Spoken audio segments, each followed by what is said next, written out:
बीसों के लिए खबरें ऐसे ही मिल जाती हैं, चर्चा करना ज़रूरी हो जाता है। प्रेम कुमार जी, क्या कहेंगे? शुक्रिया राजीव जी। वाकई आज रविवार जो है एक ग्रेट संडे माना जाएगा। बहुत जल्दी पूर्व मुख्यमंत्री होंगे अरविंद केजरीवाल। लंबे समय तक मुख्यमंत्री रहे तो पूर्व मुख्यमंत्री होंगे, इसका ऐलान उन्होंने कर दिया है। और सबसे इंपॉर्टेंट जो मुझे दिख रहा है वो ये कि जो लोग इस्तीफा मांगते थे अरविंद केजरीवाल से, वो लोग दुखी हैं। इस्तीफा मांग रहे थे तो दे दिया इस्तीफा, तो कम से कम खुश तो होना चाहिए, लेकिन खुश नहीं है। और इसमें भी हम बीजेपी को देखें, बीजेपी तो दुखी है ही, लेकिन कांग्रेस का भी एक तबका जो है थोड़ा मायूस नजर आ रहा है। उससे मुझे आश्चर्य भी होता है, लेकिन ये बात है कि अगर हम आम आदमी पार्टी के पॉइंट ऑफ व्यू से देखें तो अगर उनके प्रतिस्पर्धी सब नाखुश हैं, इसका मतलब ये मास्टर स्ट्रोक है। तो मैं ये समझता हूं कि इंडिया गठबंधन के तौर पर देखा जाए तो इंडिया गठबंधन के साथ अरविंद केजरीवाल हैं। अरविंद केजरीवाल को जब जेल जा रहे थे, समर्पण कर रहे थे, ठीक चुनाव के रिजल्ट आने से पहले और एग्जिट पोल के बाद, तो उस समय कांग्रेस के नेता भी उनको छोड़ने जा रहे थे जेल तक। तो इसका मतलब है कि तब तक इंडिया गठबंधन ठीक था और आज भी है, लेकिन मैं उस चंद लोगों की बात करता हूं जो मायूस हैं। मुझे लगता है कि ऐसे लोगों को एक बड़े पर्सपेक्टिव में चीजों को देखना चाहिए कि आखिर अरविंद केजरीवाल के मुख्यमंत्री पद छोड़ देने के बावजूद भारतीय जनता पार्टी का मुंह लटका हुआ क्यों है, क्यों वो तरह तरह की बातें कर रहे हैं। इसका कारण यह है कि अरविंद केजरीवाल ने एक बहुत चीजों को एक्सपोज किया है। एक बात तो ये कि उन्होंने कहा भी अपने भाषण में कि देश में जितने भी गैर बीजेपी शासित राज्य हैं, उनके मुख्यमंत्रियों को अब कभी भी इस्तीफा नहीं देना चाहिए जब ऐसी स्थिति थोप दी जाए जो स्वयं अरविंद केजरीवाल पर थोपी गई। और ऐसी स्थिति थोपी जा रही है।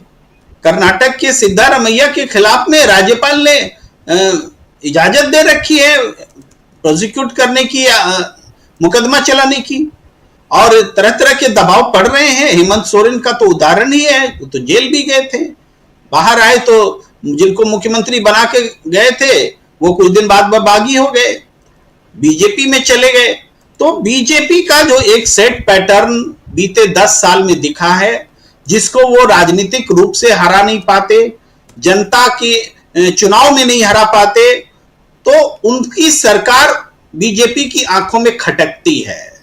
उसको वो गिराने के लिए विधायकों को तोड़ते हैं, खरीद फरोख्त करते हैं।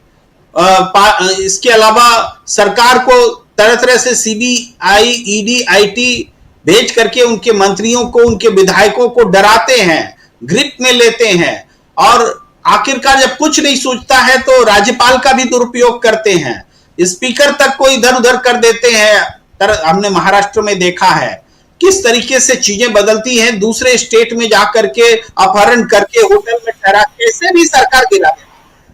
लेकिन इनमें से कोई भी काम आम आदमी पार्टी के खिलाफ करने में बीजेपी सफल नहीं है। हमने पहले भी सुना, सीएम मनीष सिसोदिया ने कहा था कि किया गया था। हमने पहले भी सुना मुख्यमंत्री अरविंद केजरीवाल ने कहा था कि उनको कहा था इंडिया गठबंधन में मत जाओ, सारे मुकदमे ठीक हो जाएंगे, जेल भी नहीं जाओगे। तो इंडिया गठबंधन से दूर करने के लिए एक कोशिश हुई थी। ये सारी चीजें रही। तो इसको देखते हुए हमें यह लगता है कि अरविंद केजरीवाल ने जो एक पॉलिटिक्स की है ये पॉलिटिक्स बीजेपी को बेचैन करती है, बीजेपी की सियासत को बेनकाब करती है और डेमोक्रेसी पर जो खतरा बीते दिनों दिखा, जिसको लेके इंडिया गठबंधन ने पूरे देश में मुहिम चलाई, केंद्र सरकार को और बीजेपी की सियासत को एक्सपोज किया, 240 तक उनको समेट दिया। तो वहां से हम देखें तो ये यहां से आगे इंडिया गठबंधन राष्ट्रीय स्तर पर तानाशाही के खिलाफ अपनी मुहिम को तेज कर सकता है। स्थानीय चुनाव का विश्लेषण अलग होगा, चाहे दिल्ली हो चाहे हरियाणा। उत्तर नहीं होता है राजू जी, आप जो प्रश्न जो कर रहे हैं उसमें उत्तर मिल रहा है, उसको मैं थोड़ा सा एक्सप्लेन करता हूँ। देखिए, मोदी जी की सभा हुई, काली चीजों पर प्रतिबंध। हालांकि मोदी जी के बाल भी सफेद हो चुके हैं, दाढ़ी मूछ भी सफेद ही है, तो उनको तो ज्यादा प्रयास करने की आवश्यकता नहीं, लेकिन बहुत सारे लोग जिनको दाढ़ी मूछ पर भी ध्यान देना होता। हुआ क्या है, माने कह सकते हैं कि 15,000 भी भीड़ नहीं जुटी तो शायद इन्हीं प्रतिबंधों के कारण नहीं जुटी हुई होगी, ऐसा फेस सेविंग के लिए कहा जा सकता है। तो कहा, कुछ लोग तो कह रहे 5,000 ही आई, जो भी हो 15,000 तो क्षमता ही थी वहां की। तो इतनी भीड़ तो कांग्रेस का अदना नेता भी वहां खड़ा हो जाए तो ले आ सकता है, लेकिन बीजेपी का कोई नेता इतनी भीड़ नहीं ला सकता है आज की तारीख में। और नरेंद्र मोदी जी ने अपना सर्वश्रेष्ठ प्रदर्शन दे दिया है रैली में, और रैली जो है वो सर्वश्रेष्ठ प्रदर्शन कांग्रेस का कोई साधारण नेता भी दे सकता है हरियाणा में। यह है हरियाणा की राजनीतिक तस्वीर, यह है हरियाणा की पब्लिक का मूड। जिसको जो सर्वेक्षण करना है कर ले, लेकिन हरियाणा से यही आवाज, यही स्थिति, यही हालात है। अब ये हालात जो हैं जम्मू कश्मीर में, जम्मू में भी तो डोडा में भाषण दे के आए, वहां भी वैसी स्थिति का सामना उनको करना पड़ रहा था।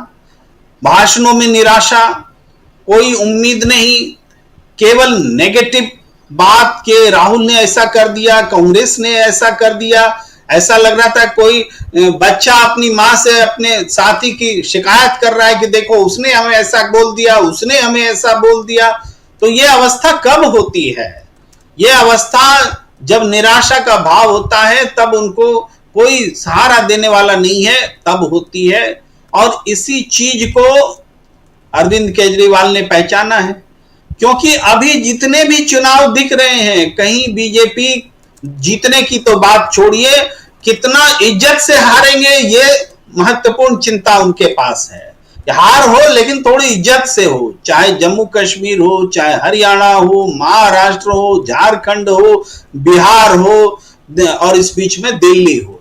इन सारी जगहों, सारे चुनाव पे कोई चुनाव जीतने बीजेपी नहीं जा रही है। तो ऐसी स्थिति में अरविंद केजरीवाल ने बहुत अच्छा मौका देखा। कुछ बातें उन्होंने साबित कर दिखलाई कि देखो हम संघर्ष करते हैं, तुम्हारे दबाव में इस्तीफा नहीं देते हैं, टाइमिंग हमारी होगी, हम इस्तीफा देंगे, चुनाव हम जीतेंगे, जनता हमारे साथ है, लड़ना है तो आ जाओ। इस इस्तीफे में चैलेंज है। ये हरियाणा के नायब सिंह सैनी वाला इस्तीफा नहीं है। उस इस्तीफा और इस इस्तीफे की पेशकश में बहुत फर्क है। अरे वो तो सत्र नहीं बुला पा रहे बीजेपी की सरकार में, सत्र नहीं बुला पाए 6 महीने के भीतर, इसलिए उनको इस्तीफा देना पड़ा और कार्यवाहक मुख्यमंत्री हो गए रहते रहते। अरविंद केजरीवाल तो कार्यवाहक भी बनना नहीं चाहते, वो तो इस्तीफा दे रहे हैं, बोले कार्यवाहक कोई मुख्यमंत्री भी हम देंगे, पहले चुनाव करा लो, कार्यवाहक वही रहेगा। तो इस्तीफों में ये बड़ा फर्क है।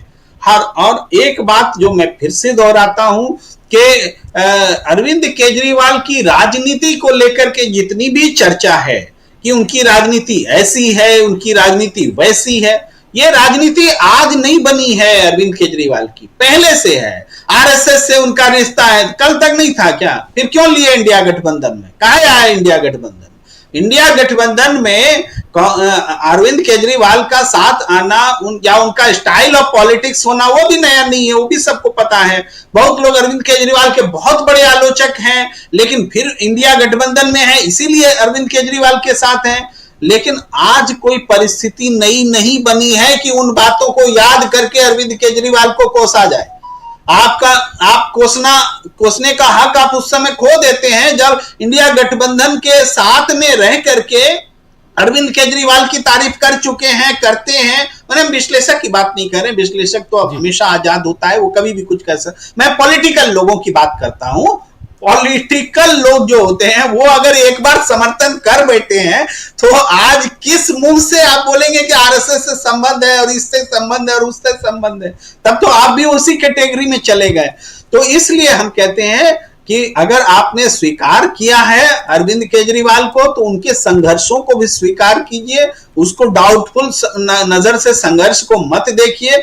वो ऐसा नहीं है कि अपने मन से जेल में चले गए और अपने मन से छूट के आ गए, मोदी जी से बात किया जेल चले गए, मोदी जी से बात किया बाहर चले आए, ऐसा नहीं है पॉलिटिक्स। उनको सताया गया है, उनके लोगों को परेशान किया गया है, ये सारी सच्चाई है। और इस सच्चाई को अगर मानते हैं तो वो जो बेकार की बातें हैं, इससे संबंध उससे संबंध, उन मसलों को अभी अलग रखिए। और जो अरविंद केजरीवाल सफाई दे रहे हैं, जो चैलेंज कर रहे हैं चुनाव के लिए, चुनाव से बड़ा चैलेंज राजनीति में और क्या होता है। अरे चुनाव का चैलेंज दे दिया और इसको अगर केंद्र सरकार एक्सेप्ट नहीं कर पा रही है, केंद्र में रही बीजेपी एक्सेप्ट नहीं कर पा रही है, तो इसका मतलब है कि तुम डर रहे हो चुनाव से। और डर का कारण हरियाणा में दिख रहा है, जो हमने चर्चा की। अरे 5,000 10,000 की भीड़ नहीं जुटा पा रहे नरेंद्र मोदी जी, वो क्या चुनाव लड़ेंगे दिल्ली का, इसीलिए ललकार रहे हैं अरविंद केजरीवाल। अब तो छोटा छोटा गामा पहलवान भी ललकारेगा नरेंद्र मोदी को, छोटा छोटा पहलवान भी ललकारेगा, ताल ठोकेगा कि मोदी जी आजा, क्योंकि जनता की ताकत ही सबसे बड़ी होती है। और राहुल गांधी की सियासत ने वो डर खत्म कर दिया, जब लोग मोदी के डर से कुछ बोलते नहीं थे, मोदी शाह के डर से। और आज वो डर जब खत्म हो गया तो देखिए नितिन गडकरी को भी प्रधानमंत्री का ऑफर आया। अरे ऑफर आया तो बोला क्यों नहीं, बोला क्यों नहीं जब ऑफर आया? उस समय तो डर लग रहा था और आज राहुल गांधी ने डर खत्म कर दिया तो लग रहा है कि मोदी का विकल्प बन जाएंगे। कोई न पूछेगा, ऐसे कायरों को कोई नहीं पूछता है, जो वक्त पर बोलता है वही बहादुर। यूट्यूब चैनल अभी तक सब्सक्राइब नहीं किया तो इसको सब्सक्राइब कर लीजिए, वीडियो को लाइक और शेयर कीजिएगा और कमेंट करके बताइएगा भी कि इस पर चर्चा पर आपकी क्या राय है। धन्यवाद।